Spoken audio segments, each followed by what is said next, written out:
Welcome to virtual worship at Trinity Lutheran Church. This is the worship service for Holy Thursday, 2024.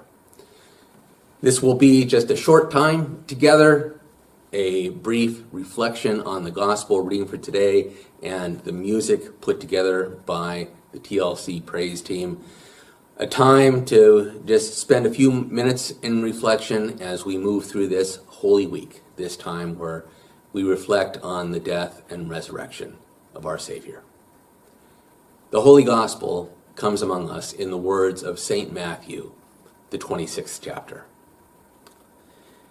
Then Jesus went with them to a place called Gethsemane, and he said to his disciples, "Sit here while I go over there and pray."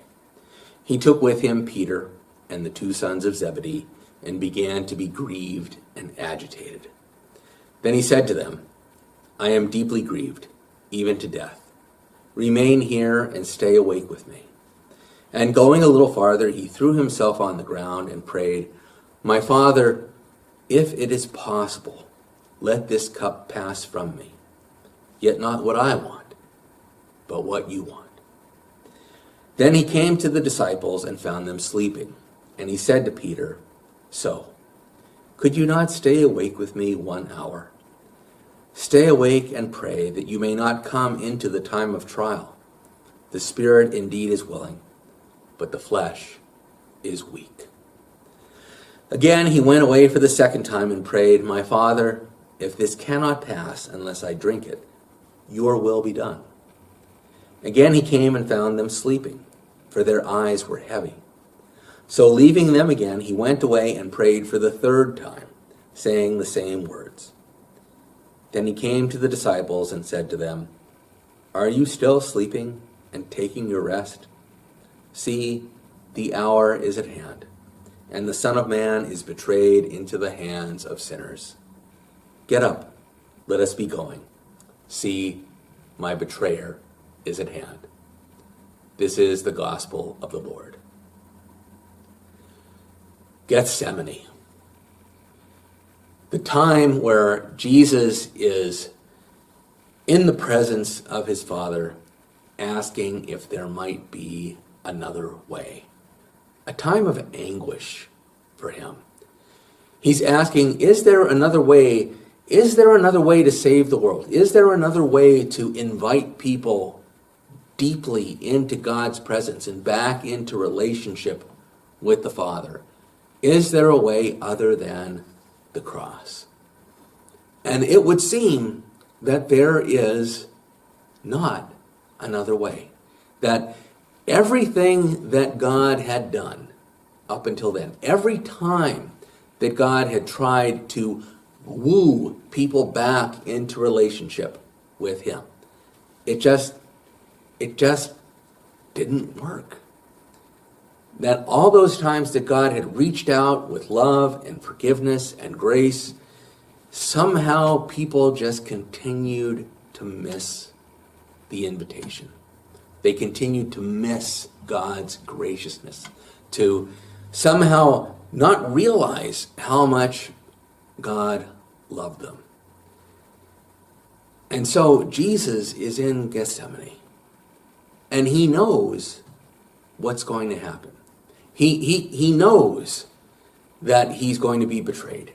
He knows he's going to be arrested and beaten and crucified. He knows that that is what's coming, because that's what happens.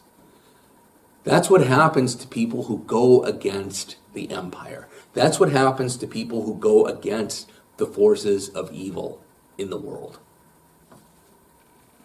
The world, the powers of the world, crush them. That's what happens all too often. And Jesus knows that that's what he faces. And so he gets together with his disciples in the garden, and he asks them only for one thing. He asks them to just be present. He asks them to stay awake, to just show up, to be with him. That's all he asks. And somehow that's too much to ask. Because it really is a lot. that really is a lot for them to do in this circumstance.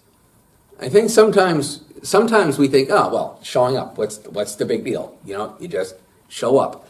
You're there, you be there, you don't fall asleep. How hard could this be? Peter, James, John, how hard could this be? Just don't go to sleep. And yet, they have been with Jesus. They have been walking with Jesus through this last week of his life. The excitement of Palm Sunday, the excitement of the entrance into Jerusalem and people saying, Hosanna, Hosanna to the King of David. And then knowing what's going to happen. They know what's going to happen too. They're not dumb. They know that this is going to be a big confrontation with the Romans, that this is going to be a huge confrontation with the high priest and the Sanhedrin. They know this. The disciples know this just as surely as Jesus does. And Jesus takes them into this garden. He's looking for companionship. He's looking for support. And he knows that his primary support is his Father. He goes to pray. He goes to pray. He goes to ask his Father, is there another way? Is there another possibility? Something else than the cross to pull people back into relationship with God? Is there another way to do this? And he prays. He asks. He implores. And the thing that he needs from his very human followers is for them just to show up. For them just to stay awake. He doesn't ask them for words of support. He doesn't ask them to do anything. He says, can you just be here with me? And I think that tells us something. That tells us that is a powerful, powerful thing when we can just be there for another person. When we can show up. When we could be present. And it's not so much that we have words of wisdom or words of comfort or an explanation or that we have, hey, let me do this because this is going to solve your problem. Now, it's true. I mean, if we have the power to change things, if we have some wisdom to see another alternative, those things are great. And there are times and places for us to speak our insights. There are times and places for us to do something that would help somebody in a situation of distress or need, or to work in some way to address an injustice. Yes, we can do those things. But I think what this incident in Gethsemane shows us, that when the Son of God is at his most vulnerable place, when he is crying out to his Father for help, and he asks his very human disciples to be there with him, that's all he asks. He asks, can you stay awake? Can you be present? Can you just be there? Words aren't necessary. Actions aren't necessary. Can you be there to witness what is happening, to support in that time of deep need? And brothers and sisters, I think that says something to us and our relationships with one another.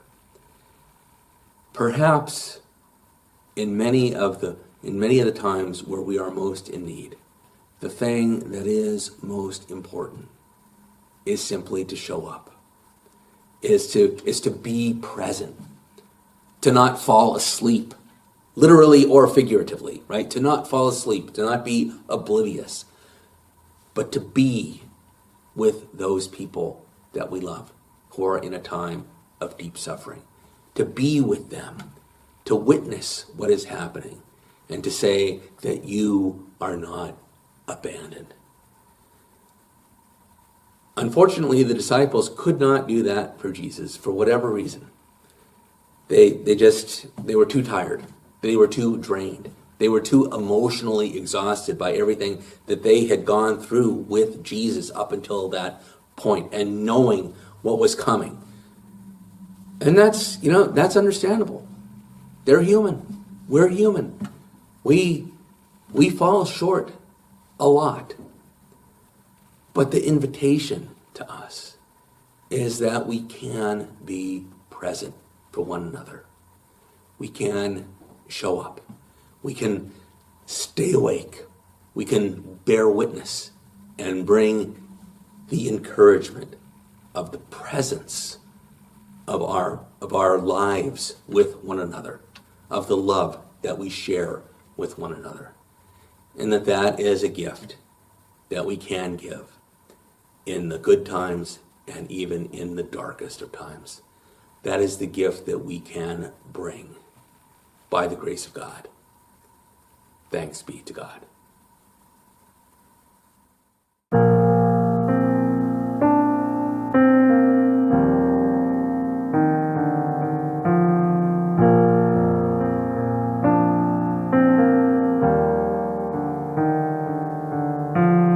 In this quiet place, in this quiet place, help me be still and know how I can give and how to forgive. In this quiet place, in this quiet place, help me be still and know you.